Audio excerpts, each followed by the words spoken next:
Well, Harry Miller is just 21, but the standout college football player from Buford has already experienced a lifetime of emotional highs and lows. A year ago, Miller announced he was medically retiring from Ohio State football after battling depression and anxiety that nearly ended his life.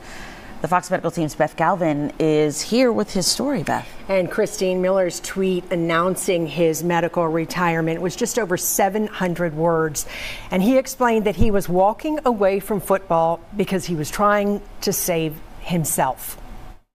On the surface, Harry Miller's life looked pretty effortless. At 6'4", over 300 pounds, the Ohio State offensive lineman was a standout athlete, a straight-A student, valedictorian of his class at Buford High School.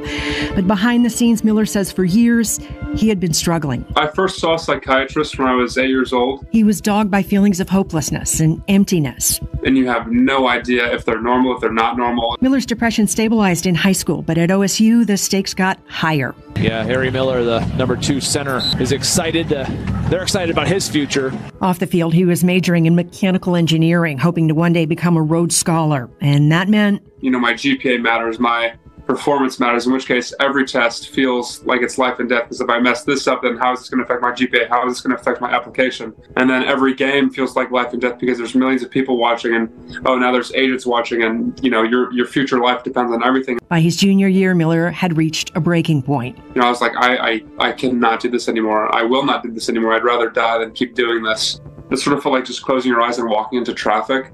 The pain got so bad, Miller says he started cutting himself. I could leave my friend's house and within 15 minutes be prepared to kill myself because it comes in a wave so drastically and so quickly and suddenly at times where it's on nights where you don't even expect it, on nights when everything should totally be fine. I shouldn't be feeling this way, and yet I still do. In March of 2022, after calling his mom and telling her he was thinking about suicide, Miller went on social media tweeting, "I'm medically retiring." Prior to the season last year, he wrote, "I told Coach Day of my intention to kill myself."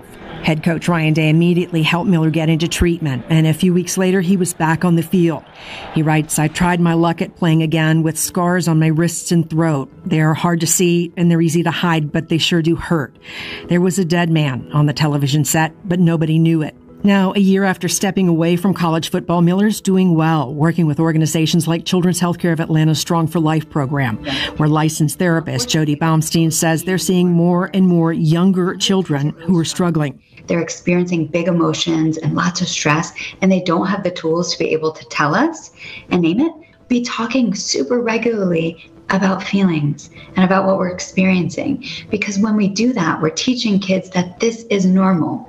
There's nothing wrong with you if you're feeling overwhelmed, if you're feeling stressed, if you're feeling discouraged. And Harry Miller hopes that sharing his story will get people talking. Because if you don't talk about it, then you have a lot of young people living in echo chambers who grow up not knowing what's real, what's not real, and what makes sense and what doesn't make sense. And Miller is still at Ohio State. He still has a 4.0 grade point average and is set to graduate in December. And he is still hoping to become a Rhodes Scholar one day. And he is working really to try to get student athletes and kids to be able to, access the language that they need to reach out if they need help, and to be able to, really highlight this and make it okay to step up and say, "I'm not okay." But Christine. he was so strong for being able to come forward to say and recognize, I need help. Yeah, and you think about it, he is 21 years old. Wow. Oh my goodness. Yeah. Well, we hope he gets the right help he needs and finds some success for himself in the future. Yeah. Beth, thanks so much.